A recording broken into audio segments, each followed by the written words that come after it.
12 is brought to you by Kenneth Nugent. From the station that's on your side, this is News 12 NBC 26 this morning. Well, good morning. Happy Easter. It's your Easter Sunday. We're taking a live look over I-20 at the state line.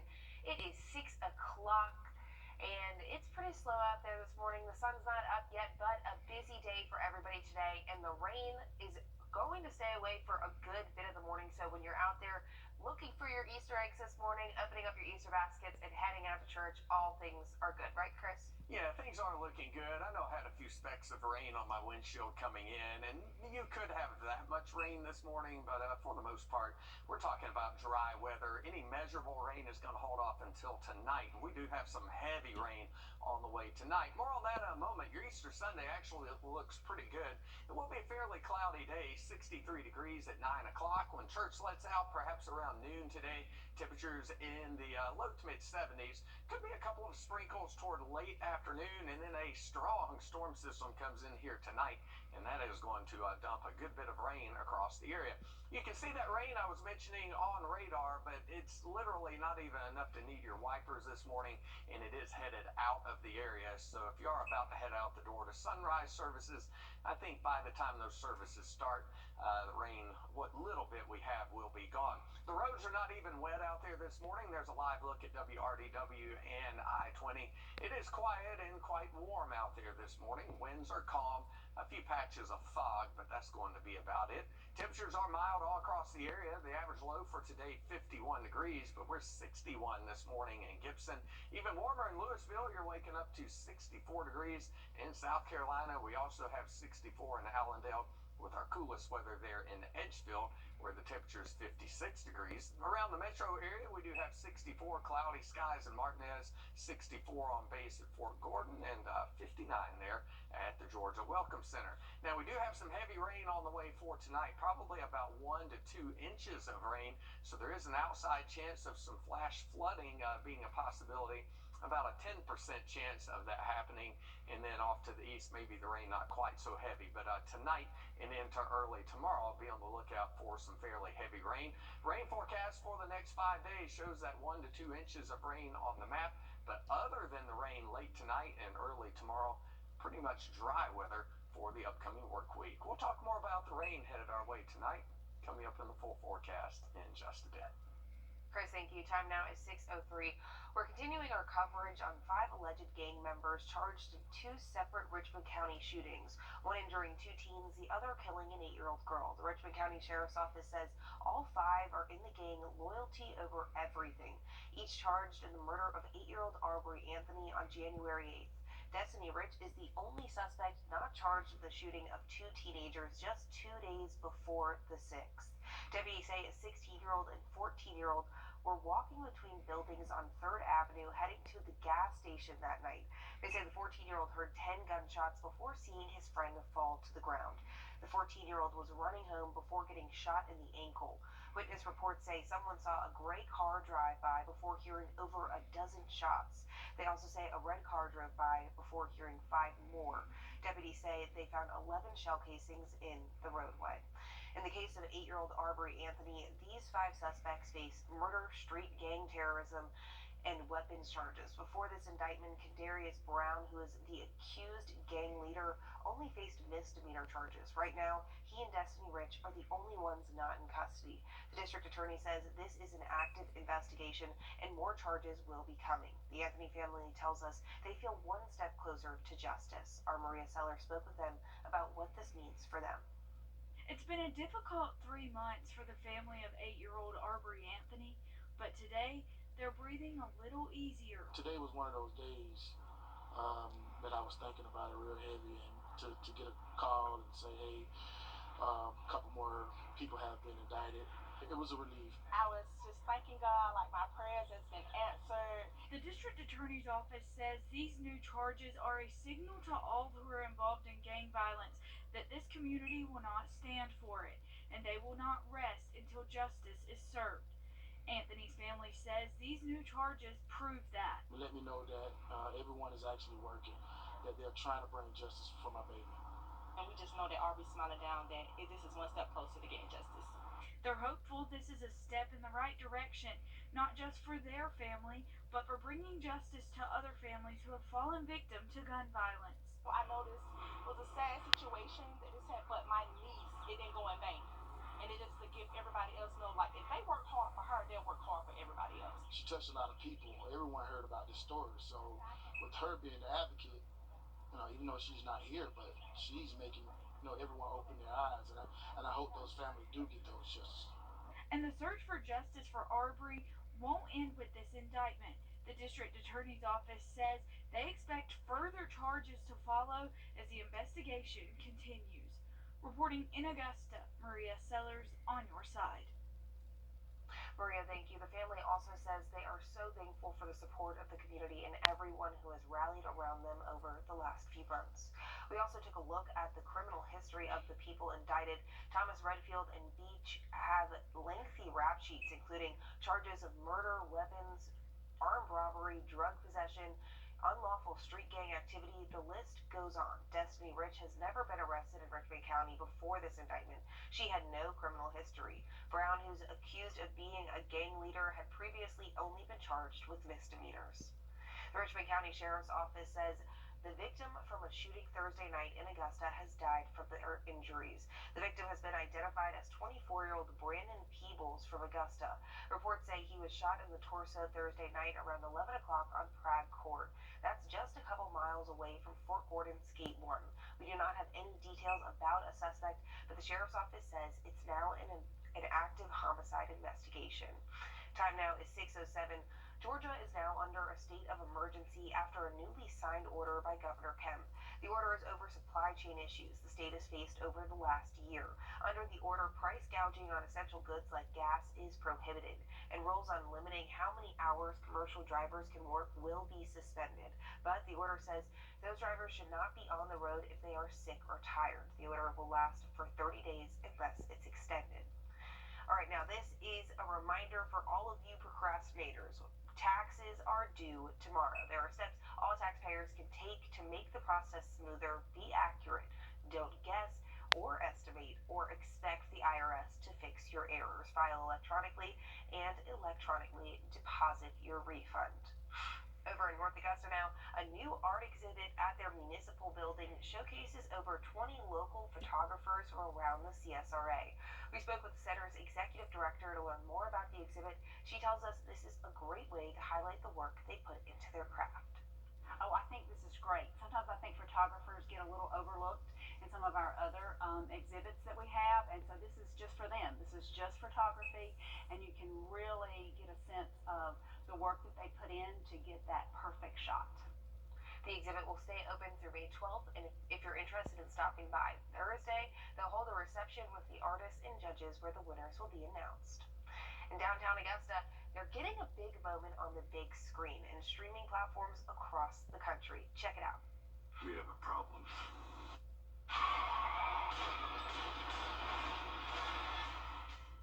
Agent Game with Mel Gibson is now available for you to watch. It's not at any local theaters, but you can stream it. And while you watch it, be sure to keep an eye out for all the scenes shot right here in Augusta. The movie is a spy thriller about a CIA agent who becomes a target himself. We've been following the movie since crews were shooting downtown. Our cameras were rolling in March last year at just the right time to catch a glimpse of Mel Gibson in action. He's the one you see right there holding a gun and wearing a trench coat. Well, the time now is 6:09, and coming up, we're heading to Finnissy Swamp to see the cutest and quickest babies race for Easter egg glory. And there are a couple of sprinkles out there on this Easter morning. We'll track that on Doppler Max radar and have the rest of your Easter forecast when we come back. Jane Doe has been 9. Follow News 1226 on Twitter to keep informed with the latest happening near you. Welcome back, 6:12 now on your Easter Sunday. Now think back to a time when you were a kid and how fun it was to chase after the hidden Easter eggs you painted the night before. This year, families will get the most normal Easter we've had since 2019. This week, they're wasting no time, hopping right into the festivities. Arvo Volk shows us how the toddlers got the Easter eggs rolling at Finnissy Swamp. Who's ready to hunt some eggs? These toddlers are ready. They see what's in front of them. There's a bunch of alligator eggs out in our events field in our play area, and they're going to go out there and they're going to hunt for their eggs. Are we going to push and shove? No, that's not nice. Kim Dillard organized this for toddlers. She says more than 100 families came out. It's so popular, our waiting list became like more than 20 people, so we're like, why don't we just do 2 different sessions and be able to get as many people to come enjoy and have fun? Get set, go! Just like that, the scramble for eggs is on. You got it? This is our first year doing this. Hey, come on, mommy. Callie Hewitt brought her kids. She says activities like this are great for them. Orange. Fun to get outside, be out in nature, and it's like learning activities for the kids. Besides the egg hunt, the center set up 6 activities for families to explore. They're happy to see everyone back for another year. It's a lot of fun for them, a lot of fun for us, just because all the smiles that you see on the face. In Augusta, Will Volk, on your side. Well, thank you. And I did see a little highlight snippet of Laura and her daughter Addison. They are just the cutest. But Chris, when I was little, I painted the eggs and then I ate them the next morning for Easter egg, like for breakfast. I was hunting for plastic eggs. Am I showing my age? No, you're not. If you are, I'm young because yeah, I ate the eggs too because I never was a big fan of the yolk. I like the egg white the best. Okay. Never knew it was the healthy part back then, but anyway, yeah, of course we eat the eggs. Let's take a look at our Doppelmax radar and see if there will be any rainy weather for those egg hunts this afternoon. And the short answer to that is probably not. Here's live Doppler radar at 6:14 this morning. Scattered sprinkles across the area, but these are headed out the area. However, if you walk out the door right now and you live in Wagner, you'll probably see a few drops of rain falling out there. Same thing down into Barnwell over into Bamberg County. This is all headed to the east, and that's going to be it for the rain, at least for about 12, maybe 15 hours or so. And then we have a pretty wet storm system headed our way tonight into early Monday. More on that in just a moment. Let's talk about our current conditions right now. Looking pretty good out there on WRDW I-20 camera this morning. Our current temperature is 60 degrees. We do have cloudy skies, otherwise pretty quiet morning out there. Temperatures are mainly right around 60 degrees. Some of the warmer spots all the way into the mid-60s. So certainly a muggy feel to your Easter morning. 64 right now in Allendale's our warmest weather, the coolest weather. Still on the mild side there in Edgefield. Your temperature at 57 degrees. Here's our computer model as we head through the day today, and especially into tonight when that storm system heads in. At noon today, partly to mostly cloudy skies. Really a pretty nice day overall. Low to mid 70s at noon. I think most of us are dry through the daylight hours today, but I did put a 20% chance of a shower toward late afternoon. And then tonight, that's when the rain moves in. This is 10 o'clock tonight, so some of that rain starting to move into the area. The heavy rain back to the west will pass through overnight, and that's going to dump about 1 to 2 inches of rain on our area overnight tonight into tomorrow morning. As we head toward tomorrow afternoon, most of the rain is gone. I don't think we'll see any sunshine tomorrow, but it's going to be a cool, kind of rainy day overall. And even when the rain ends, we're going to be talking about some drizzle for much of the day tomorrow. As far as how much rain we're going to get, here's what one computer model suggests, and it looks like 1, maybe up to 2 inches of rain will be a possibility late tonight into early tomorrow. Your forecast for your Sunday looking pretty good, actually. The average high temperature is 79. We are headed up to about 79 for the high today in Augusta. Turning a little bit cooler out there tonight. Those low temperatures right around that upper 50s to around 60 degrees. And here's your 7-day forecast. 63, kind of a cool rain out there tomorrow. Again, most of that 80% you see on the screen there is tonight and into early tomorrow. Then dry weather Tuesday through Friday. Look at Wednesday morning. It's going to turn kind of cool toward midweek with lows in the upper 30s. All right, Chris, thank you. Time now is 6:17.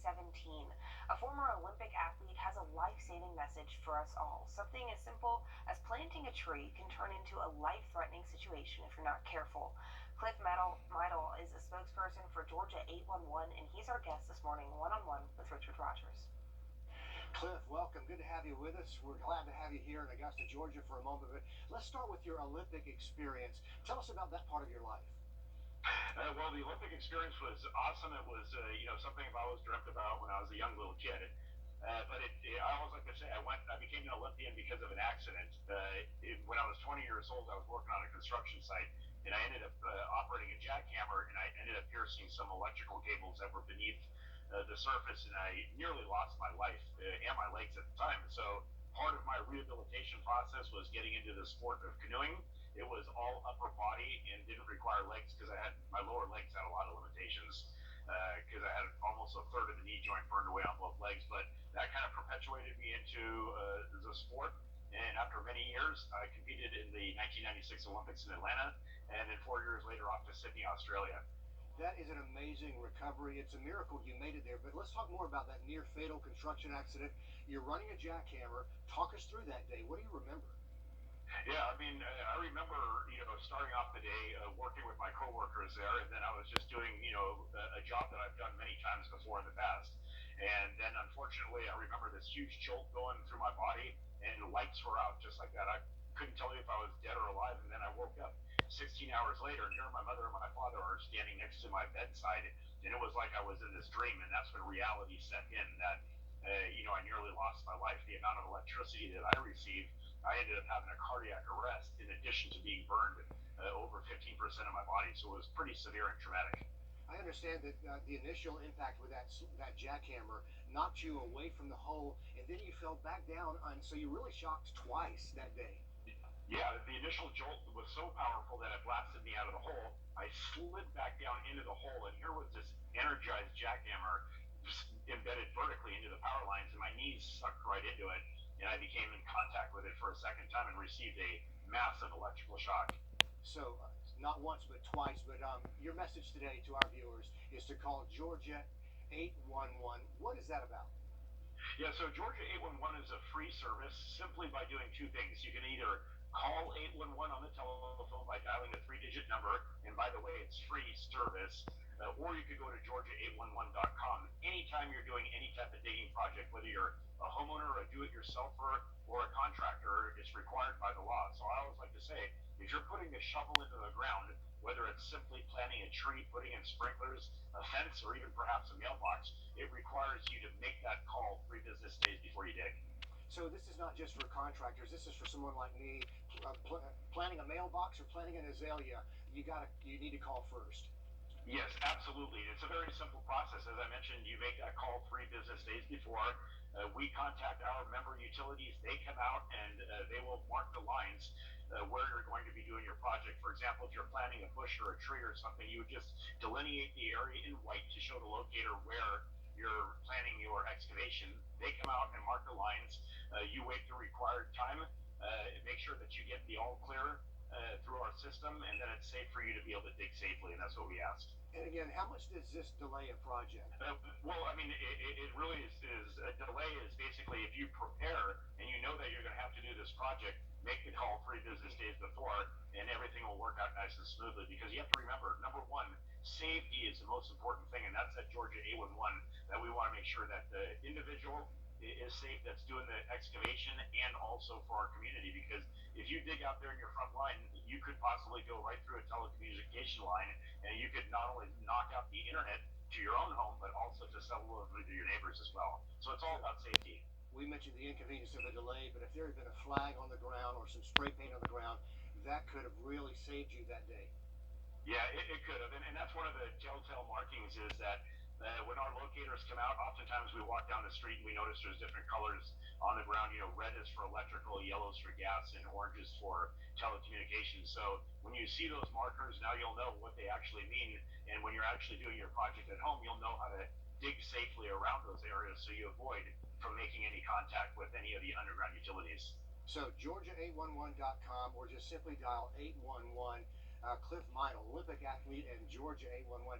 Thanks so much for sharing your story today. You're probably going to save a lot of lives doing this. Yeah, I appreciate it. Everybody dig safely. It's April Safe Digging Month. And if you want to win a $500 Home Depot gift card, go to our website or go to our Facebook page. Thank you. Cliff, thanks. Time now is 6:22. We'll be right back. With less moderate to... Welcome back. Time now is 6:25. Here's a look at your problems. It is not for asthma. Tell your doctor if you have a heart condition or high blood pressure before taking it. Don't take Breztri more than prescribed. Breztri may increase your risk of thrush, pneumonia, and osteoporosis. Call your doctor if worsened breathing, chest pain, mouth or tongue swelling, problems urinating, vision changes, or eye pain occur. If you have COPD, ask your doctor about Breztri. Welcome back. Time now is 6:25. Here's a look at your Easter Sunday forecast. Sunrise today is at 6:55 in about 30 minutes here or so, and it's going to be a very warm morning out there. Cloudy skies, a little bit of rain showing up on Doppler radar, but really not enough that's going to affect sunrise services and that kind of thing. 73 by noon today. Hopefully a few glimpses of sunshine. I just wouldn't get my hopes up too high, but I do think it'll be a mainly dry day with only a small chance of rain toward the late afternoon. Right now we have been tracking some rain on Doppler Max radar, but that rain is starting to move out of the area. The eastern tip of Aiken County there in Wagner over into Lexington and Orangeburg County still getting some light rain. Bamberg County, a light rain shower passing through your area, but that'll be gone in 15 or 20 minutes. And as we zoom out, that's really the only show in town in terms of any rainfall. This storm system here will continue to gather strength as it heads through the day today. Tapping into the Gulf of Mexico, so this will gain some strength and dump some pretty heavy rainfall on our area late tonight and into early Monday. Here it is on our computer model as we head toward noon today. The weather looking pretty good for the Easter egg hunts that may be going on this afternoon. Temperatures in the low to mid 70s at noon. By late afternoon, looking good. Winds from the northeast today at about 5 to 10. High temperatures very close to 80 degrees if we don't indeed hit 80. And then tonight the weather starts to change in a pretty big hurry. That storm system I showed you to the west, it's a fast mover. It'll be here by about 10 o'clock tonight. We'll have some heavy rain overnight. It's going to come in kind of two waves. A second wave comes tomorrow morning. That rain will be pretty heavy as well. The threat for severe thunderstorms is very low, but the threat for heavy rain that could fall in a short period of time is pretty high. But the rain gets out of here pretty quickly. By tomorrow afternoon, we're talking about mainly dry weather other than some drizzle that's going to persist kind of throughout the day on Monday. Right now, we are in the 60s for the most part. 62 the temperature right now in Waynesboro and 60 in Evans. At the lake today, northeast winds at 5 to 10. Water temperature at 65. A real quick look at your 7-day forecast. Once we get rid of the rain tomorrow, dry weather Tuesday through Friday. Life isn't a video game.